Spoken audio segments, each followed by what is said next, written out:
Welcome, everybody, to the PFF College Football Podcast. I'm your host, Seth Galina, alongside, as always, Diante Lee, and a special guest this week, friend of the podcast, friend of ours, Mr.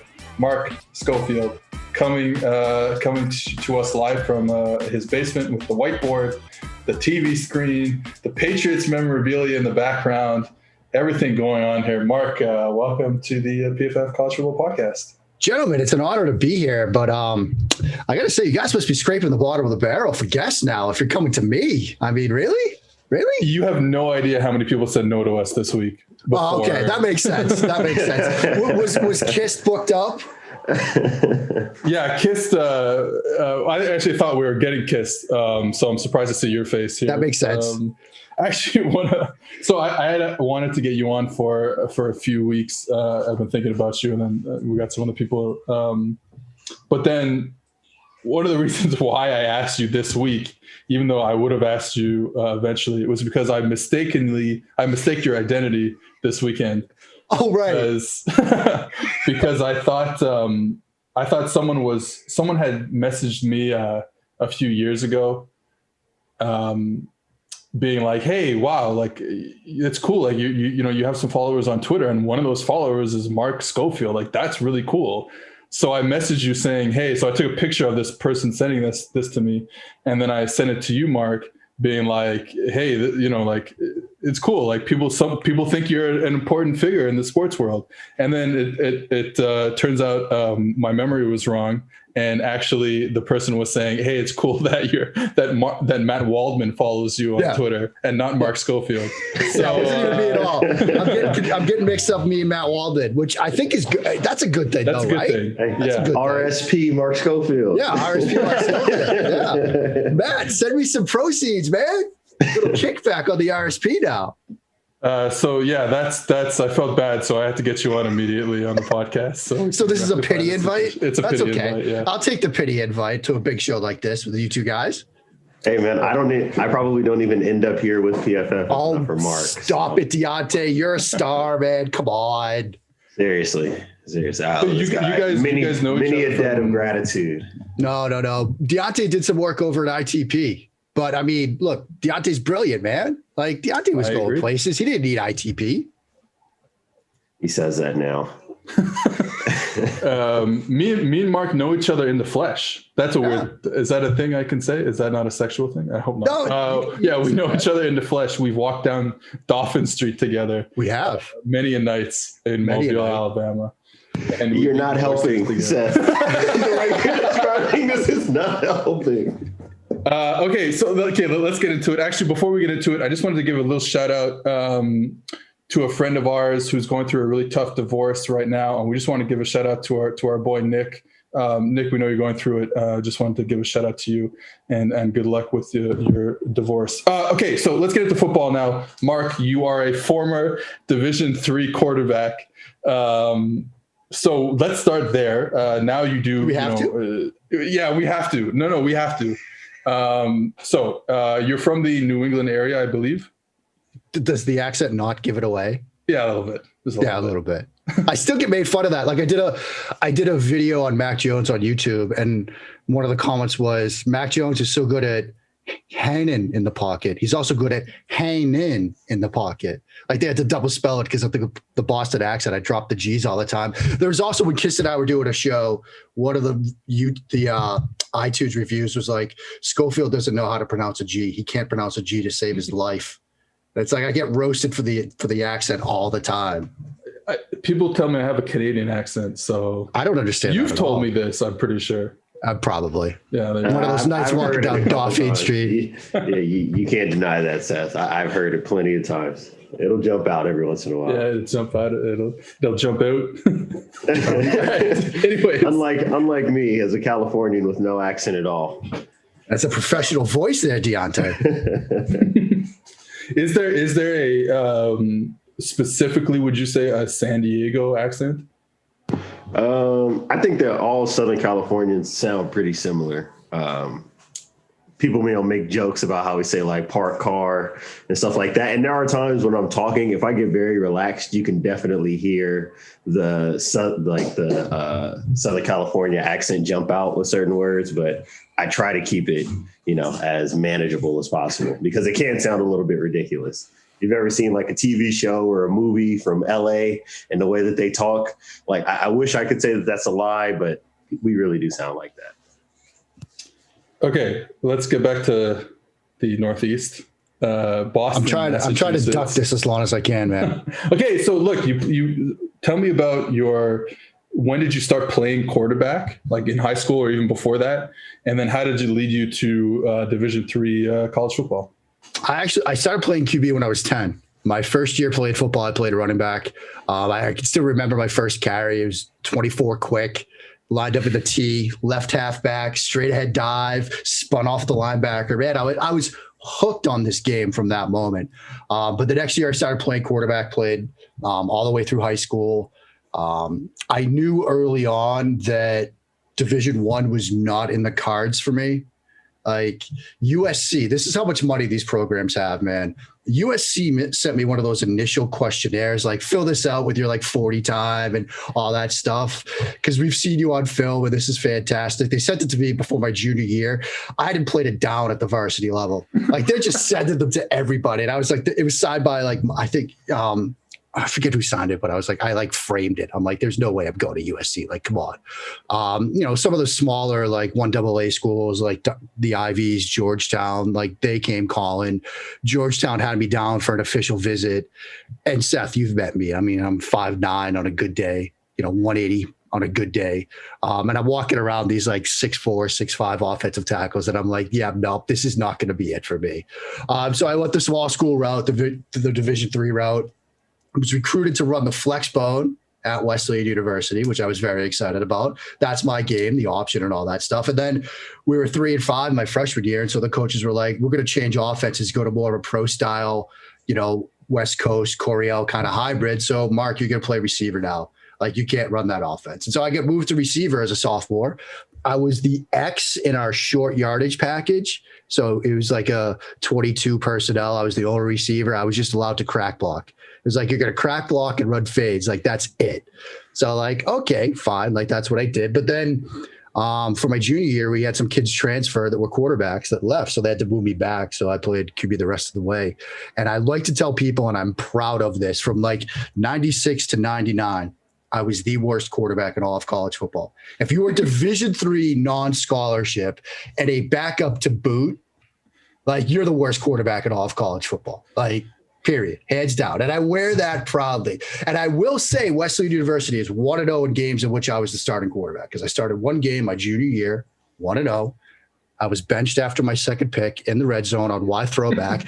The starter came in, is like Kurt Schilling style. He was like bleeding from the ankle. He had a torn ligament in his ankle. He throws 2 touchdowns in the fourth quarter and we win. But 1-0 in games in which I was the starting QB. So there you go. That's something, right? You teed it up for his magical moment. So. I did, and Jake Fay, he follows me on Twitter. He's out there on Twitter every once in a while. He has promised me, he has it in his attic somewhere, that game film, 1997, Wesleyan at Hamilton. He's got it on tape and he's going to find it. And at some point I'm going to sit down, whether it's with you guys, whether it's with Waldman, and we're going to break down that one start. And we're going to show people what bad quarterback play really looks like. So when you see a Justin Fields read that's like, no, I don't think this is right. No. We can show you what it's really not supposed to look like and go from there, kids. Yeah, we got to get a retroactive PFF grade on seriously. Quarterback.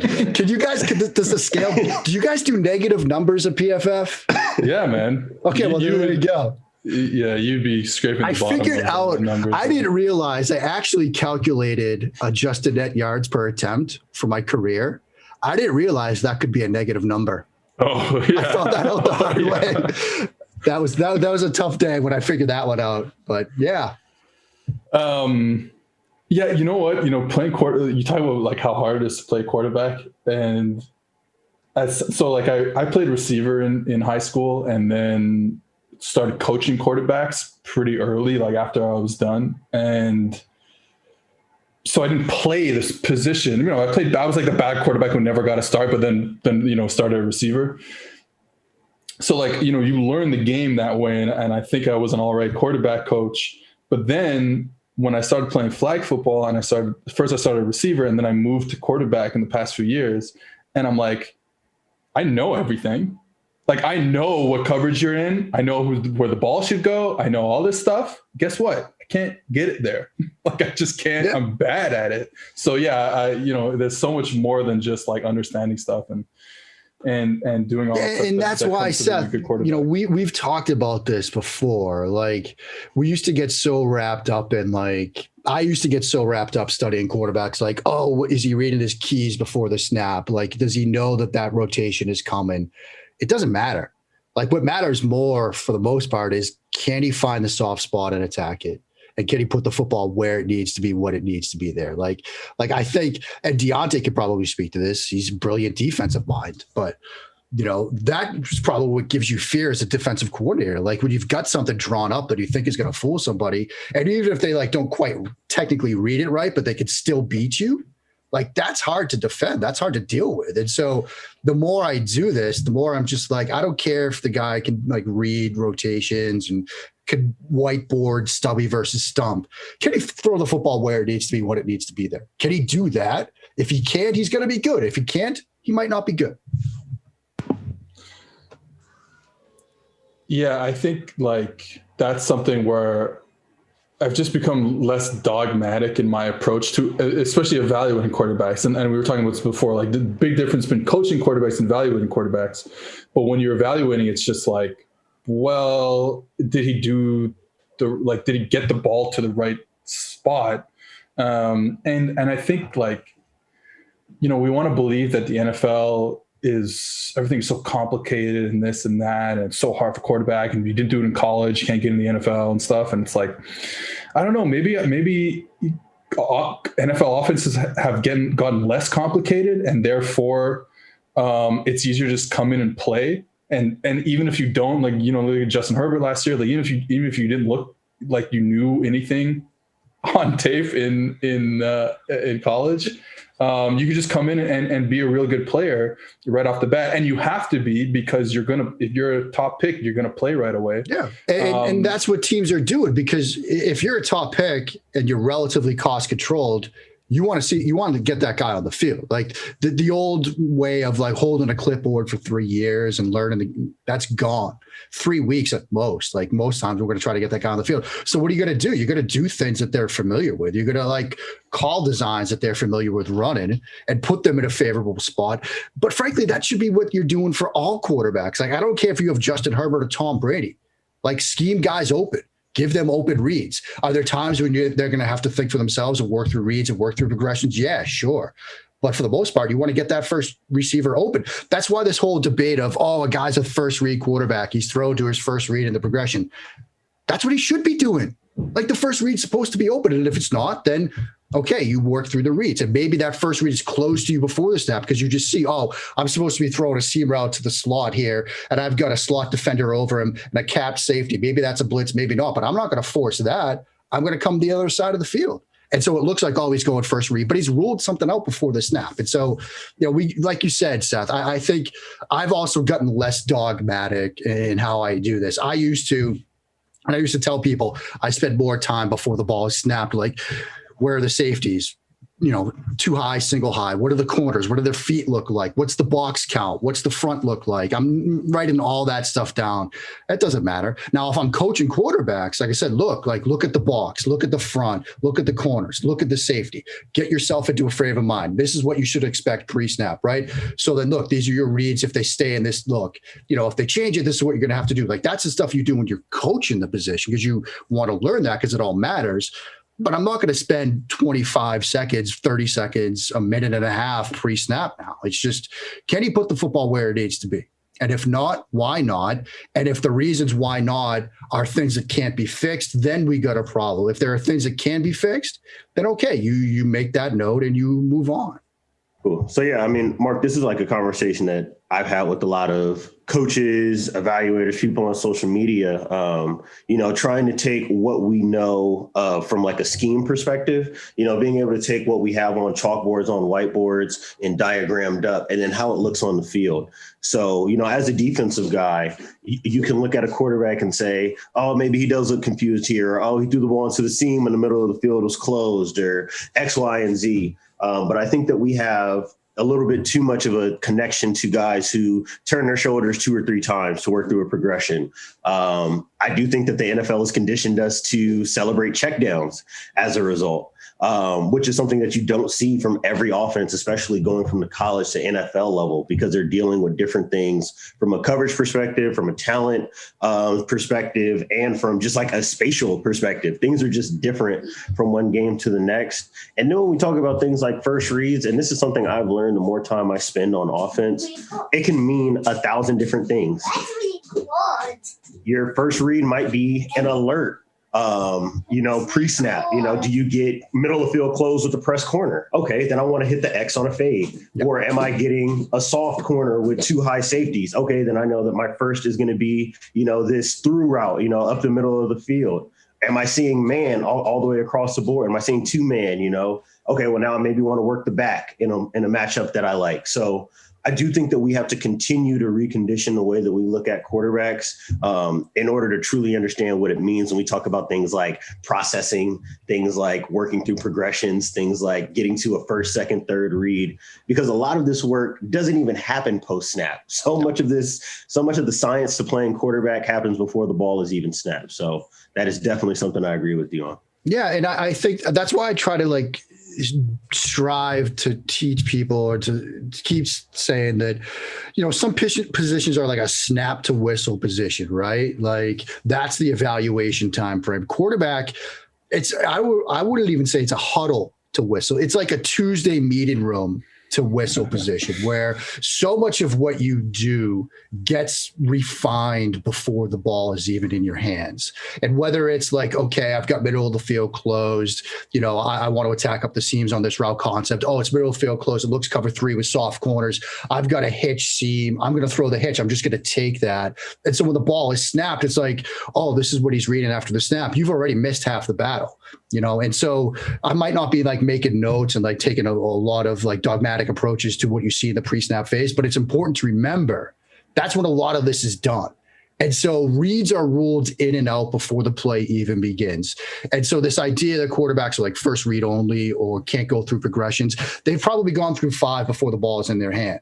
And you just might not see it because, like you said, Diante, we're conditioned to drop back, Peyton Manning, Tom Brady in the pocket, flipping the hips and the shoulders, and you see the helmet stripe going left to right. And it's like, oh, this is how quarterback's supposed to be played. No, it doesn't have to be played that way. What has to be done is working through reads and getting to the right answer. Quarterback play is like taking a test. It's a timed evaluation. You've got to get to the right answer, but you can get to the right answer in a couple of different ways. And if that's done pre-snap, great. You're showing the mental approach that you need to be good at the position. It doesn't all have to look the same. The results just have to be the right results. When I went back and watched the coaches film from the 2013 Broncos, which I believe it was the first Peyton season, or was that 2012? I think 20. Anyways, whatever. The first Peyton, I believe 13 was an MVP year. Right. Yeah, okay. So whatever the year was where Julius Thomas had like 4 touchdowns in week 1, and I picked him up on my fantasy team and won my fantasy league because of that, whatever year that was. But anyway, so I go back and I watch Peyton Manning because, his time with the Colts, obviously I watched him a lot, but it was all broadcast stuff. And I was pretty young at that time. So now going back as an older gentleman and watching it on the All 22 tape, and it's like, wait, he's just always throwing to his first read because he knows who's going to be open before the snap. And you didn't see a lot of, like Diante said, his shoulders are turning and his feet, he's resetting his feet all the time. Like he knows the comeback's going to be there and he's going to throw it. And he knows that 5-yard fin route is going to be there, or he knows the 10-yard dig route is going to be there before he even almost, snaps the football. So I think that's something and that's very different than Drew Brees. Drew Brees, you see the foot resetting all the time, and he's always trying to angle it, trying to reset the feet so that he can throw to his target perfectly and stuff like that. And it's very different. And they get the job done at pretty much the same rate. I mean, we're talking about the two of the top 20 quarterbacks of all time. So I think there's a lot of different things that go into quarterback play. And it doesn't mean that just because, and again, going back to what Diante said, it doesn't mean just because some guy looks like he's going through progressions means he is or he is not. Another thing I wanted to bring up, you tell you what, like checkdowns in the NFL. Something that always bothers me. I've tweeted about this before, but at the Senior Bowl, you have these quarterbacks who have never heard of a checkdown in their lives, who are playing in these college football systems, and then they spend one meeting. They're spending 2 hours with an NFL coach, quarterback coach, OC, whatever, before they hit the field in Mobile. And all they want to do is throw checkdowns. All they want to do is throw checkdowns. And I always thought that was interesting because I believe that the NFL, I can't, well, I guess my question to you guys is like, do we think that's the NFL people saying, get to your check down, or you think it's them as quarterbacks saying, okay, wait, this is how an NFL offense is supposed to operate. So let me not try and force anything in and let me get to my check down every freaking play in 7-on-7. Like, guys, come on. I mean, it's better. I mean, I remember a freezing cold Thursday down at Lad Peebles with Brandon Allen, not even getting to the check down. He's just tucking and running in 7-on-7. I'm just like, man, if that's what you're doing Wednesday at Lad Peebles and 7-on-7, like, I don't know what's going to happen for you on Sundays. I think it's a mix of the two, though. I think it's, this is what an NFL quarterback's supposed to do. So I'm going to take these checkdowns now and show them that I can take the check down. And there are also probably some systems where it's like touchdown, check down. Like if that first read isn't there, like just get the ball out of your hands, check it down, let guys make plays. So I think it's probably a combination of the two. As somebody that loves to throw checkdowns, I'm excited when I see guys that are more willing to attack downfield. You can always throw a check down. But the guys that are afraid to attack the tighter windows, I have fears that they're going to be able to make the NFL throws that are required of them. When it's 3rd and 7, if you've got to hit the whole shot, or you've got to hit that seam throw, and if you can't do that, or you're not willing to try, that's more of a problem. I'm with you on that. I think when I'm looking at guys, if we separate all the processing stuff, which I try my absolute best not to get into because it's not like I have an intimate knowledge of what the offense is aiming to do. So I try to be careful about how I look at things that way. The number one thing I'm always looking for are guys who are willing to try to fit the ball into tight windows, especially now in the era of the spread and the RPOs. And this is something that Seth and I talk about all the time. The way that college offenses are basically quarterback proofing their schemes, where it's like, we are either going to throw into the widest window possible to where you don't even have to worry about, some safety coming to rob a post or, a guy coming to cut a crosser or something like that. If that's not there, then, we're either going to tuck and run, or if we don't get the look we want, we're just going to check into a run play altogether, so. And that is one things when it comes to the quote unquote mental processing that I'm always interested to look at is which guy is going to see the 16 to 18 yard dig where the safety looks like he might be able to get in position to contest the pass, but I got to take it because that's the look. I know I don't have anything else. Am I going to try to squeeze the ball to the running back on a check down for a 3-yard gain, or will I take this shot at least on this play just to see if I can squeeze it in there? So I tweeted for some very easy dopamine. I tweeted about looking at our PFF grades for the basically the top 5 quarterbacks, or actually the 4 FBS quarterbacks. So taking away Trey Lance, but looking at their PFF grade, PFF passing grade, when you take away, I think took away screens, RPOs, rollouts, and play action. And what you get is, I believe, I don't have it in front of me, but I believe Fields is number 1, and Mac Jones is 2, Zach Wilson 3, and then relatively far down you have Trevor Lawrence at 4. And I think it's so you again, I posted this for free dopamine, sue me, but that's what we do, man. But I don't think it's when I think about those passing offenses without all those peripheral stuff, with that stuff taken out, the screens, the rollouts, etc., and the play action, Ohio State's offense last year, Alabama's offense last year, we've talked about this before, Diante, Oklahoma's offense, they're really good at, even without play action, getting the quarterback an open receiver at 18 to 22 yards, usually coming from one side of the field to the other. So it's like, and then I look at Trevor Lawrence on the other side of the coin. That's not Clemson's offense as much. They're trying to work the sideline. So when they're not running play action, they're trying to work the sidelines. Those are to a certain degree tougher throws, maybe easier.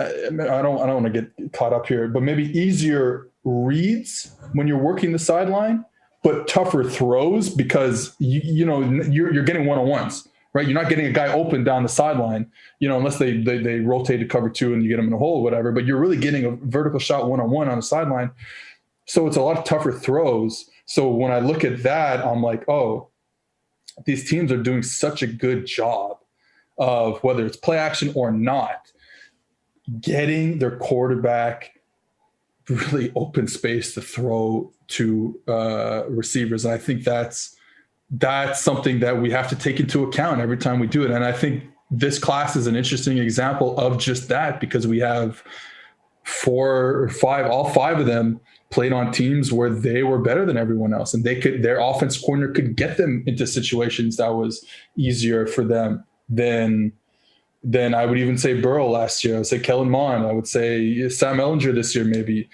stuff like that. So I think it's something we have to think about when we're doing quarterback evaluations. Yeah, absolutely. I mean, I think you watch guys like Fields, you watch, Lance to an extent, and that's where, sort of the arm talent question comes into play. And as somebody that's gone on sort of one side to the other on the arm talent issue, I do think that Me too. Quarterbacks that have that ability, that extra sort of juice and velocity, it's going to ease their transition to the next level. Because, one of the things that we've sort of sometimes gets lost in this whole conversation about like mental process and process speed and all that, even if you're great at it in college, you got to get so much better at the NFL. Like the guys on the other side of the ball are going to be rotated faster. They're better athletes. So you might be a tremendous processor on Saturdays, but it's a whole different beast on Sundays. And so they all have to get faster. But the guys that have that ability to dial up velocity are going to have that extra half second or so in the pocket, where if they're just not quite sure, they can give themselves that one extra moment, and then boom, ball comes out. Like Mac Jones, Trey Lance throwing a dig route, one guy can throw it maybe a full second later and the ball's going to get there at the same time. That full second could be the difference between making the right read and the wrong read. It's so I used to be like, oh, we're making too much velocity, it doesn't matter. The more I think about it and the more I see a guy like Josh Allen able to make that transition when he's at Lambeau Field as a rookie, and he's like waiting to throw a speed route because he doesn't trust a single high look that he's getting, but still drills it in there. That will ease the transition for these guys. And so when you start thinking about scheme fits, that's why these other guys might be a bit more scheme diverse and say offense agnostic than a Mac Jones. And I think, one of the interesting things about, when you control for things like rollouts, play action, RPO, and things like that, the one thing that all those offenses have in common is that they're great at they were all great in protection this past year, and they were all very vertical, explosive offenses. And so, again, to your point about needing a certain level of velocity on your throws to make those downfield throws. And then, one thing that 2 of those guys have that Mac Jones doesn't necessarily have is the ability to extend plays with their feet if the look isn't there. And that's another thing that we always have to keep in mind with quarterbacks as well. When the pocket isn't clean, if you get a free rusher versus a blitz, what does this look like in drop back pass game? Because you're going to get a lot of that. Especially in the NFL where, there's not going to be 1,000 different kinds of protections, and teams in the NFL aren't necessarily using tight ends in protection the same way that a college team would. A college team doesn't mind their 4-star tight end being a glorified extra tackle. They don't mind having a running back and staying in the protection because if you have 4 guys playing receiver and the DBs that are covering them run 4.65s, you don't necessarily need to have 4 or 5 out in the route. So those are things that we definitely have to be mindful of at the quarterback position in terms of evaluation is the ability to use their arms to create windows that would not otherwise be there, and then the ability to use their feet to create time to throw that would not otherwise exist as well. Okay, well, let's get into these the big five in terms of the quarterbacks, Mark. Let's go like relatively rapid fire. Your thoughts on each of them, starting with Trevor Lawrence. Yeah, and I think Lawrence, he's QB1 for a reason. You look at the arm talent, you look at the ability to attack to the boundaries, which sometimes with college quarterbacks is more of a question mark, but he has the arm talent to do that. Clemson's offense, I think, was very quarterback friendly at times, and it sort of designed some reads for him that, maybe you'd like to see more examples of him manipulating safeties and things like that, but he could do it. You watch that Notre Dame game, the touchdown, the post route early in the ACC championship, he's moving the safeties, doing that stuff. There have been some that have theorized that maybe Lawrence kind of near the end just kind of got bored with what he was asked to do in that offense. And there might be some truth to that. But I think what's great about Lawrence is he's very scheme diverse. He's a great athlete too. Like you could drop him into a more quarterback run oriented offense and he could give you that component to it as well. He's QB1 for a reason. I don't think there's a reason to sort of overthink things. Was his 2019 tape as good as you'd like to see from a generational prospect? No. Like I think, and Seth, you've talked about this a lot.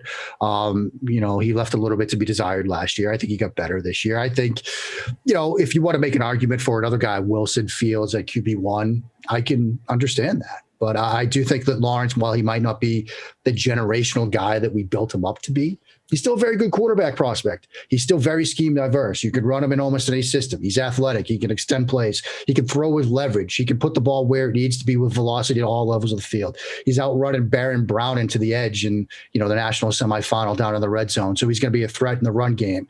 He's one of those guys that I'm sure Diante, when he's sitting down Monday morning or Sunday morning to start putting together a game plan, you see a quarterback with that kind of athleticism and arm talent, you're going to stay up at night worried about it. So I think he makes sense at one. I don't think he will fall, but if he does, a team will be lucky to have him. And he's QB1 for a reason. Don't overthink it. So moving on to, I will say for me is a QB number two with the bullet, but I know has been a topic of a lot of conversation, and that is Justin Fields. So Mark, for you, when you're looking at Justin Fields, what do you see as an evaluator, and kind of where are you looking at him draft stock wise?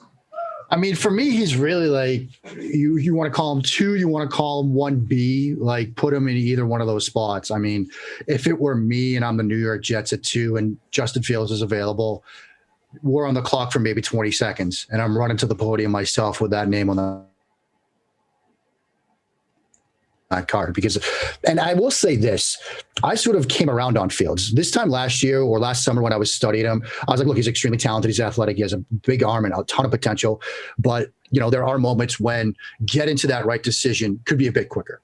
And then you see what he did this year, the leap he took from year 1 to year 2. Those 2 Clemson games, I think, show you what he has done in terms of development and where he's going as a quarterback, because he just carved up Clemson. And yes, the players were different, but the scheme was similar. It's Brett Venables. He's throwing you complex looks and things like that. And he's working through reads. I mean, you want to see him, mesh return, pivot return, whatever you call it. He's checking the running back. He's looking at the first pivot route. Those are covered. He throws the dig. There's your 1, 2, 3 read, kids. Like, there it is, national semifinal. And Trevor Lawrence on the same play tried to throw it to the running back who was covered in the same game. So Trevor Lawrence has fallen to quarterback 6 on my draft board. He's now QB 10 on most boards because he can't work through reads. And anytime you bring up Fields, the 2 words you hear next are Indiana or Northwestern. Are there times when, that first pick against Indiana where he's trying to hit the seam when he should have just thrown the dig? Sure. He's one of those guys that needs to learn, okay, your arm is tremendous. But maybe dial it back a little bit. Like you can take that dig route. You can take the other routes that are there, learn to live the next down or whatever. I absolutely love Justin Fields as a prospect right now. I think he's one of the more enjoyable guys I've watched this past cycle, regardless of position. I think the arm talent is there. And you talk about Diante, that escapism, that ability to extend plays, free rushers. Watch the Rutgers game. He had 2 moments where they had free rushers off the edge, completely unblocked. And not only did he evade them, I love how he did it. He set them up on both occasions. He showed that he was going to climb. Both those guys flattened their path, thinking, oh, he's going to climb the pocket. I got to flatten my path. And then he steps back and dips around them. That's that secondary movement skill that you just can't teach and you can't defend. And to sort of continue the Diante's defensive coordinator analogy, a guy like Justin Fields is going to shudder you awake at 3 a.m. and think, I got to turn on the film. I got to come up with something else. We got to do something differently this week to stop this guy. I think he's a tremendous prospect. He's my 1B or 2 or however you want to term it. As a Patriots fan, I am fingers crossed, hoping that he does fall to 8 to wherever and New England can go get him. And when you couple that with 4.4 speed, I mean, come on. That play at Michigan State where you chase down the blocker from behind. That's something special, man. So yeah, I absolutely love Justin Fields. I was a bit more hesitant on him last summer. The strides he took this year as a quarterback, I'm a huge fan of this kid, and I cannot wait to see where he ends up. And I've said it before, I'll say it again. If teams pass on him, Jaguars at 1, okay. But any team after that passes on Justin Fields, you are going to regret that decision. Okay, well, let's move on to the quarterback that I think a lot of people have, in a sense, neck and neck with Fields, or maybe even above him, is BYU's Zach Wilson, who's obviously shot up draft boards after his kind of magical season in 2020 at BYU. What are your thoughts on him? I mean, I like him. I mean, I think he's sort of much his range of outcomes, maybe bad Baker to Baker with a slice of Mahomes. I think that's kind of his range. Athletic, certainly has arm talent. I wouldn't say he has the best arm in this class. I think Lance, Fields, and even Lawrence might be sort of above him, but certainly a plus arm. Certainly has that aggression too, that arm aggression. Jordan Reed talked about that with Wilson. He'll take the whole shots. He'll force the throws downfield if the post route is there, sometimes to a fault. But that's okay. He'll have to learn to dial things back a little bit, and I think he could do that.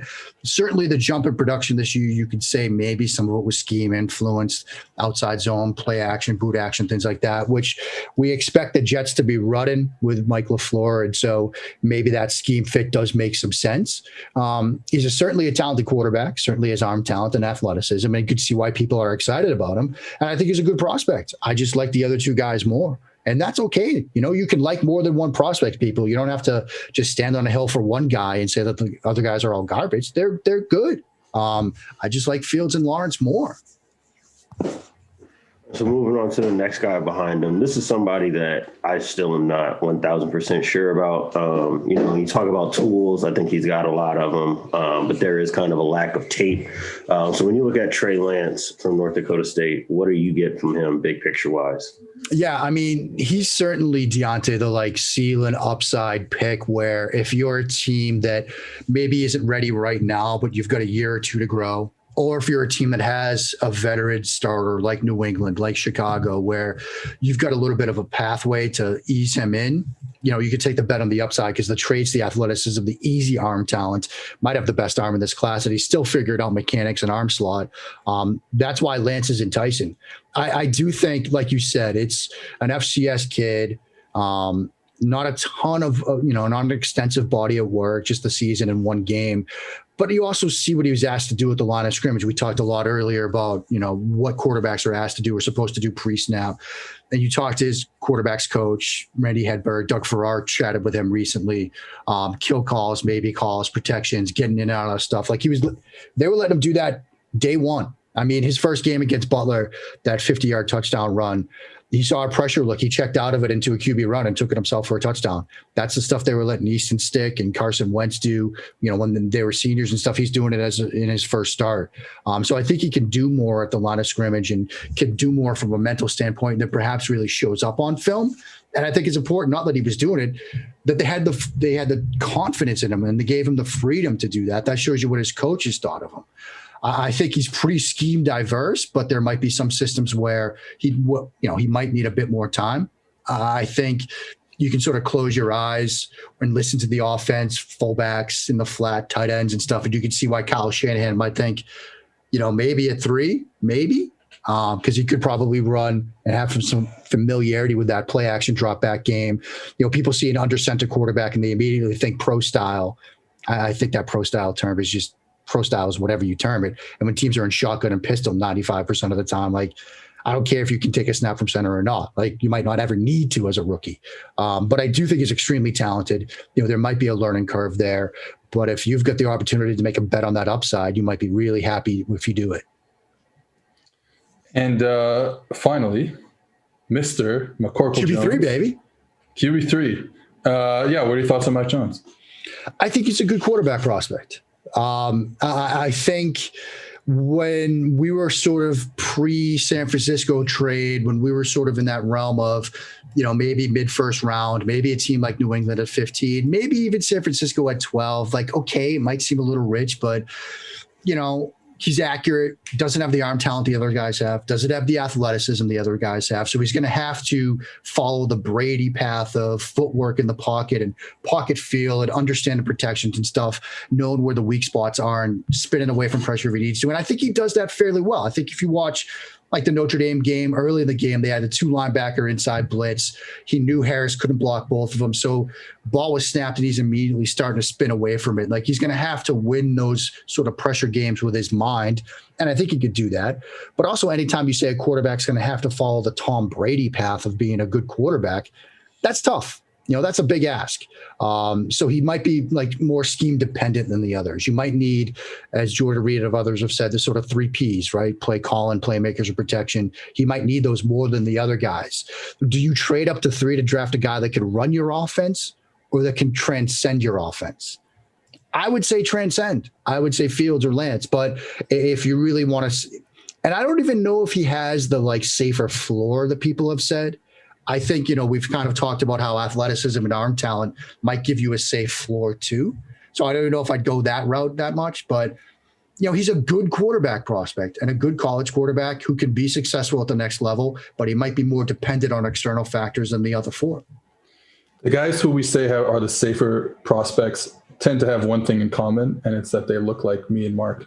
Yeah. That's what they have in common there. Yeah. As we've talked about, my quarterback history should probably try to dissuade people from, that. Okay. 2 questions in one. How do you see the quarterback selections playing out in the draft? And then you've kind of answered it already, but how would you play it out if you were the GM of all these teams? Yeah, I mean, I do think it's Lawrence at 1. I think that's pretty much done and dusted. And I still think it's Wilson at 2, although I wouldn't put that in Sharpie. I wouldn't put that in stone. There's still, 3 more weeks or so of this. And, the Jets might have them graded similarly or differently when we expect. And they might be looking at Wilson and saying, yeah, he's a good scheme fit, but Fields has upside or Lance has upside that maybe that guy doesn't have. And so I don't think it's set in stone, but I guess, okay, we'll say Wilson at 2. I won't believe it's Jones at 3 until I see it. Like, I really think if you look at and see some of what Kyle Shanahan has said recently about how he also has evolved as a quarterback evaluator. He's seen Justin Fields up close. He's worked with him. The idea that you trade and give up future first rounders to get a guy that can just run your offense. I mean, it's the Family Guy boat joke, right? Like, Jimmy Garoppolo is good, but Mac Jones could be anything. He could be Jimmy Garoppolo. Like, I just don't understand why you might do that. Go get Justin Fields, or even if it's Trey Lance, get a guy that can transcend your offense, that can transcend your scheme. When the Bills sort of carved up the 49ers, that's when Shanahan talked a lot about how he has to sort of rethink quarterback evaluation. Now, he's also said things like, I want a less athletic quarterback to run my boot stuff because nobody expects that, which is some 5D chess, I guess, if you want to go down that road. I'd rather get the guy that can run and escape if he has to. But, so if we say it's, Wilson Jones at 3, then I think Denver, New England, Chicago, they're going to be like, New England's going to be offering Rhode Island, Connecticut, maybe Martha's Vineyard to get up to 4 to get Justin Fields, like they should, because, I think we will probably see a quarterback at 4. Atlanta might be, getting some incredible offers to come up to get one of those guys. And then maybe the next spot, Detroit at 7 is interesting because if they like a guy that's there, they can just draft him. married to Jared Goff. You can just draft a guy if you like him. Detroit at 9, obviously New England at 15. Those are some teams to watch. And I do think we see 5 in the first 10, which is crazy. Now, for me, again, like you said, I'm the Jets at 2. It's Fields. Like, I'm extremely satisfied with what he's done, how he's developed, and what he offers at the next level. And every other team beyond that, I am doing everything I can. If I'm the general manager, whether it's, the Niners are 3, teams trying to get up to 4, whatever, I'm trying to get up to draft Justin Fields. Is there a quarterback that is projected more as let's say anywhere beyond those 5? So at that point, like you said, it could be 5 in the first 10. So is there anyone that even as early as top 5, like where the 15 range is, and further down the draft that you really like, that you would say, hey, this guy is a guy I really like. Obviously for me, my boy Kellen Mond, but for you, who is that guy? Look, you guys have known me long enough. Usually I'm Mr. Day 3 QB. I'm the guy that's like, man, look, Daniel Jones is interesting and Kyler Murray's nice, but let me tell you about this kid named Brett Rippon, right? He was playing for Boise State since he was I'm usually the Day 3 guy. This isn't quite that year. I know there was some, the Mond buzz. I guess last week it was the Davis Mills news cycle. Apparently this week it's the Kyle Trask news cycle, because you're hearing today that, he might be the 6th quarterback in the first round. Oh my God. There aren't really guys that I need that. Mark, I can't tell you how much Diante knows this. I need that to happen so much, just so I can rub it in a friend of ours' face. I need it so bad. I mean, there was a discussion about the Steelers and Kyle Trask, which is like, look, I mean, if you want Mason Rudolph 2.0, there you go. There he is. Go get him. I mean, there are moments with Mond where you could certainly see the athleticism. He makes some anticipation throws under pressure against the blitz, which I thought were really impressive against Florida. But then at the same time, he can't read static spot drop cover 4 at times. And it's like, look, man, if you're going to see cover 4 and stare down the speed out route and nearly throw a pick 6 at this point in your career, that's a bit iffy for me. But then when he has Saban going deep into his playbook for some drop 8 stuff that Coach Kogan was talking about recently, when you force Saban to do that, you're doing something special. So there's something enticing about Mond. Seth, we've talked about Jamie Newman and that Wake Forest offense, which is just, I never thought an offense could be so quarterback friendly and so quarterback mean at the same time. But you're building in RPOs and glance routes and designed pop fakes to the running back on the swing route to get safeties out of position. That's fantastic stuff. I love it. It's all the stuff we talked about. But then when you're asking them to do that while walking towards the line of scrimmage and then making throws from 2 yards behind the center as the pocket collapses around you, I guess if you've got an opportunity to manufacture pressure on your quarterback, you just got to go ahead and do it. But as a result of that, Newman can make throws from any platform, from off structure, from, with trash at his feet and stuff like that. And he sometimes seems impervious to pressure as a result. And as you get into sort of that late day 2, early day 3 range, you combine that with his athleticism, and there's something to like there too. But all of these guys, I think, are more the developmental prospect than you could wait. If you miss on Mac Jones or Trey Lance, Justin Fields, you could wait till sometime on day 2 and get one of these guys and you're going to get a starter. I don't think it's that kind of year. I think those are more sort of dartboard throws than anything else. The last question I have for you, Mark, spinning this forward a year, is there any quarterback that's kind of popped out to you on film that's going to be a 2022 guy, a potential 2022 guy, if they're not going to be a senior? Yeah, I mean, I think Malik Willis from Liberty has really sort of jumped out to me. I've been very impressed with him. And I know, look, he's starting to get some buzz, and with good reason. I think there's some athleticism, some arm talent, some stuff I really like. Spencer Rattler, obviously. Desmond Ridder, who I thought might have been that guy to perhaps bridge the top 5 to the next tier, maybe earlier on day 2. He went back to Cincy. I think he's certainly interesting. I know Sam Howell is getting a ton of buzz, and Seth, you and I were talking about him before. I liked him as a freshman. Last year's stuff when I was watching Brown and Carter and Williams and all those guys, I was more underwhelmed, I guess. But maybe it was sort of like Trevor Lawrence 2019, where okay, he maybe has a down year at spots and he's going to come back next year and really sort of look great on film and make that leap to, okay, yeah, I get it now. All the like eventual number one pick stuff that was said about him, after his freshman year, that certainly makes sense now. It's funny you asked that, Diante, because we all know what happens the minute that final pick is made in a couple of weeks. The way too early 2020 mocks will get posted, including perhaps one by me. The watch lists will come up. All that stuff is going to come up. We've all already seen the video clips floating around. People are ready to turn the page on this class and move to the next group.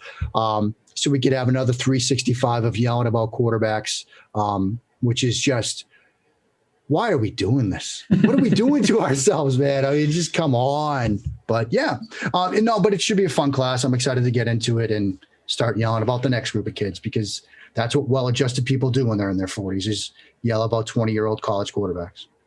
As someone who's also in their 40s, I mean, I know all about that. These are all the things that I could not do. So I'm going to live vicariously through a 19-year-old college quarterback because that's healthy. That's really healthy. Twitter has ruined my life. It saved my life, but also ruined my life at the exact same time. I mean, Twitter is a force for good and a force for evil. And I think, as we've seen recently from our mutual friend Ben Solak, the more you can do as a troll Twitter account, the better off you're going to be, because apparently Ben has turned heel on us, which is a nice little change of pace from him. Following the Brian Rossler. Rossler? That's not his name? I thought it was Brike. It's Brike Rossler. It was Bruce. Okay, before we get you out of here, let's end on a high note. After the existential Twitter downer talk. that was. You're playing quarterback. So I asked this to a bunch of people. You are stranded on a desert island. You're allowed to bring one concept with you onto this island. What is it? Passing concept. I guess it could be a running concept, but who cares about the run game? PFF.com. Passing concept.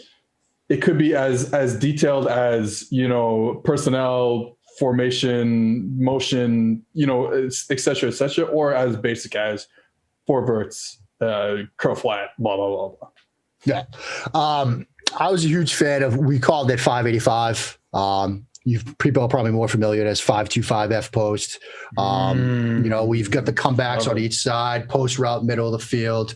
We were primarily a 2-back offense at Wesleyan, so we'd have, check swing to one side, check flat to the other. And, it's one of those half field reads, right? Middle of the field open, quick look at that post route. If you could split the safety is great, but then you work strong side, come back to the check down, sink middle field close. You're not going to throw that post route, so you work weak side, come back, check down. Really sort of scheme friendly thing for the quarterback to run, read friendly thing for the QB to run. And it's one of those throws that I could make. Now, a lot of people have probably said, why throwback? That's a nice scheme, right? I'm the only person alive that has thrown a pick on why throwback. So I got to take that one out of the playbook. A lot of people might say smash, right? Because it's easy, simple, high, low, one side of the field, boundary throw. Teaching. Yeah.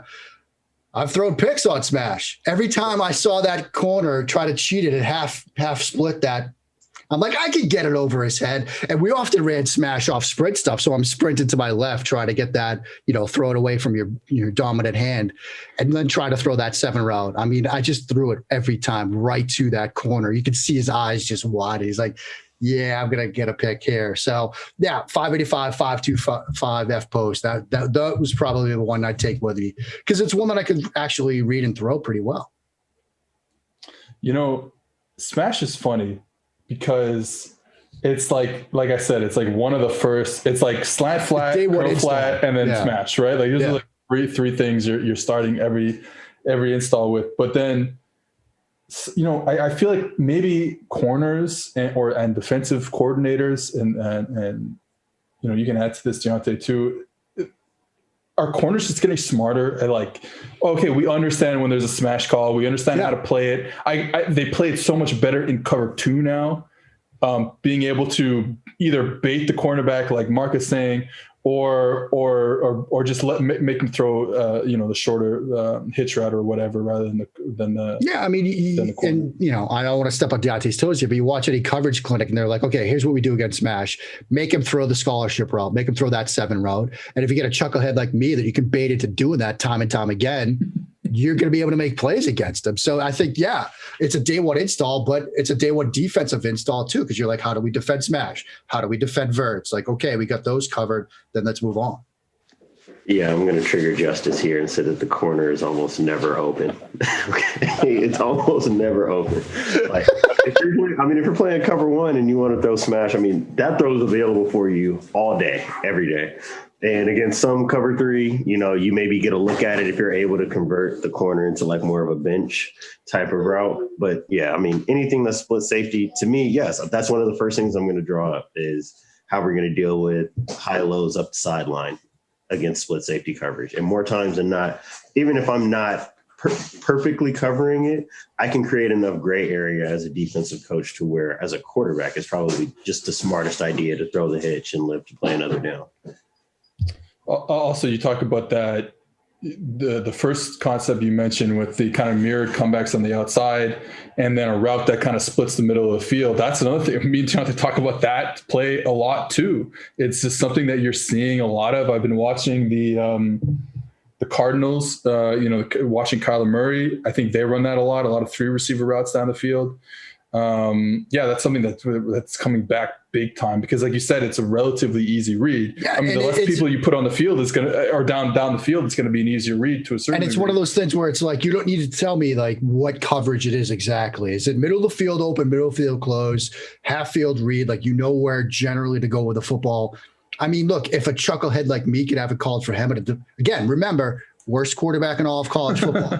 Like if I could run that, then Kyler Murray can run that on Sundays. And so, yeah, I mirrored concepts. I'm a huge fan of mirrored concepts generally. They give you that ability to just read one side of the field or the other while still stressing the defense sideline to sideline. So from Diante's perspective, you've got to cover it all, but I don't have to read it all. I can just read half of it and make a simplified, educated decision. Get the ball out to your guide space, even if it's that check flat, that arrow, whatever, because you don't want to throw that 5 route against that corner. Look, get the guy the ball in space, make a play against the curl flat defender. You've got a big game. All right, Mr. Schofield, where can the people find you? You can find me on the Steakum app at Mark Schofield on Twitter. Where we what's your address? What's your home address? That's what I mean. Yeah, it's you sent me yours once. I gotta find that. I can read your address off. Actually, no. Michael Kist, I think Tampa, Florida. Michael is going to be coming out of his hibernation to drop his big board soon somewhere. He's been like anyone who needs to read that. No, you can find me on Twitter at Mark Schofield, Touchdown Wire, USA Today, Pat's Pulpit, a bunch of different places, but on the Bird app at Michael Kist NFL. Hey, thank you, Mark. I was going to call you Michael. Thank you, Mark, for being on today. All right, that was the PFF College Football Podcast with myself, Diante Lee, and Mark Schofield. Excited to see you guys next week. All right. See ya.